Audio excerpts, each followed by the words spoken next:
जय श्री राधे, जय श्री कृष्ण।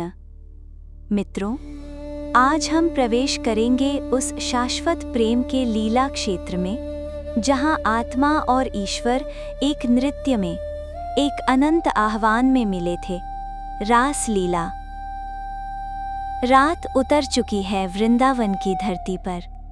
आकाश में शांति छाई है, चांदनी में यमुना चमक रही है और हवा में कदम्ब के फूलों की सुगंध तैर रही है। प्रकृति जैसे सांस रोककर प्रतीक्षा कर रही है। किसके लिए? शायद उस सुर के लिए जिसमें प्रेम की सृष्टि हुई थी और जो समाप्त भी होगा उसी सुर में, कृष्ण की मुरली के स्वर में। एक बांसुरी धीरे धीरे बजने लगी, मृदु, कोमल, परंतु अनंत शक्तिशाली।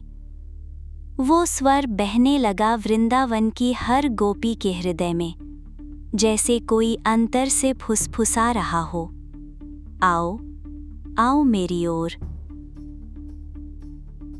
गोपियां तब कोई सोने जा रही थीं, कोई रसोई में, कोई पति के पास। पर वो मुरली सुनते ही सब ठिठक गईं। हृदय में किसी का नाम गूंज उठा, श्याम, श्याम। किसी ने कहा, ये कैसा स्वर है, मेरा मन कांप उठा है। किसी ने रोते हुए कहा, ये पुकार मैं पहचानती हूं, ये मेरे प्राणों की पुकार है। उस क्षण किसी ने घर नहीं सोचा, किसी ने भय नहीं किया। सब जैसे निशब्द उस स्वर की दिशा में दौड़ पड़ी।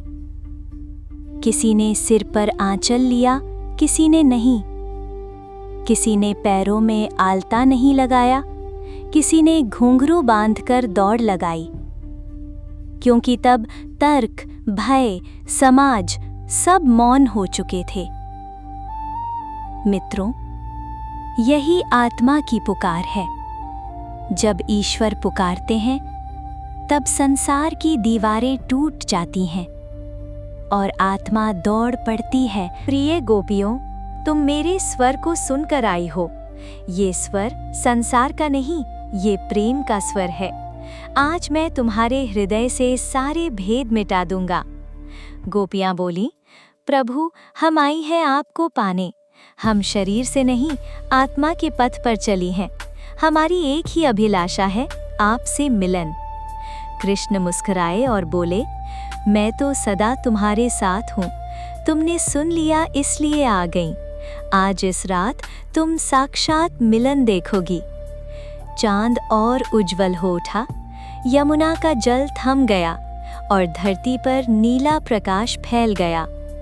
कृष्ण ने बांसुरी उठाई और वो अद्भुत संगीत बजने लगा। गोपियां खड़ी हो गईं वृत्ताकार, कोई पूरब में, कोई पश्चिम में, कोई दक्षिण में और बीच में कृष्ण। अचानक देखा गया, हर गोपी के पास एक एक कृष्ण। जैसे प्रेम की हर धारा में ईश्वर स्वयं बहुगुणित होकर प्रकट हो रहे हों। देवताओं ने आकाश से पुष्प वर्षा की, गंधर्वों ने गीत गाए, प्रकृति स्तब्ध हो गई श्रद्धा में।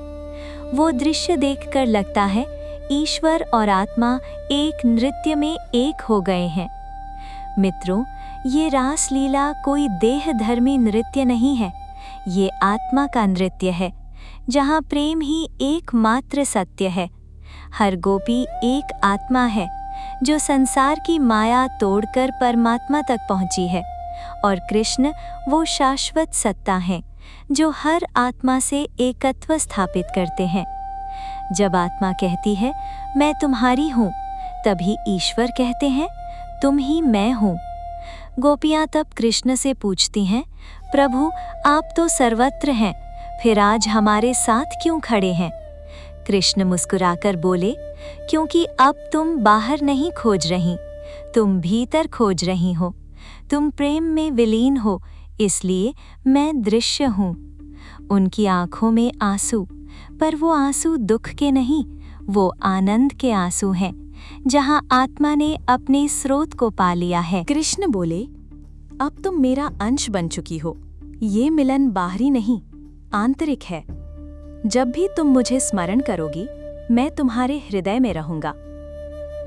गोपियां लौट गईं, कोई घर में, कोई रसोई में, कोई खेत में, पर उनकी आंखों में अब भी वो प्रकाश था। उनके कानों में अब भी वही बांसुरी की धुन गूंज रही थी। संसार वैसा ही था, पर उनकी दृष्टि बदल चुकी थी, क्योंकि वे जान चुकी थीं प्रभु कहीं बाहर नहीं, वो उनके भीतर ही है।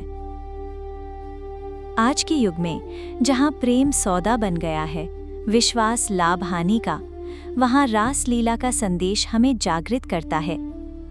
ये कहता है कि प्रेम का अर्थ पाना नहीं, देना है। भक्ति का अर्थ भय नहीं, मुक्ति है। और ईश्वर का अर्थ मूर्ति नहीं, बल्कि वो चेतना है जहां स्वार्थ मर चुका है और जन्म हुआ है निस्वार्थ प्रेम का। आज भी वो बांसुरी बजती है मित्रों, कभी निशब्द में, कभी दुख में, कभी एकांत में। जब मन शांत होता है, जब अहंकार मौन होता है, तभी वो बांसुरी सुनाई देती है। आओ, मैं तुम्हारी प्रतीक्षा में हूं। हम सुन नहीं पाते क्योंकि हम व्यस्त हैं, पर ईश्वर थकते नहीं। वे हर दिन हमें पुकारते हैं ताकि हम याद करें हमारे भीतर एक अनंत कृष्ण निवास करते हैं। रास लीला का सत्य यही है, प्रेम ही मुक्ति है, भक्ति ही ज्ञान है और समर्पण ही साधना। जिस हृदय में प्रेम है, वही हृदय वृंदावन है। जिस हृदय में ईश्वर का नाम गूंजता है, वही हृदय रास मंच है। हम सब वही गोपियां हैं जो अंधकार में खोकर भी ईश्वर की बांसुरी सुनकर लौट आती हैं प्रकाश के मार्ग पर।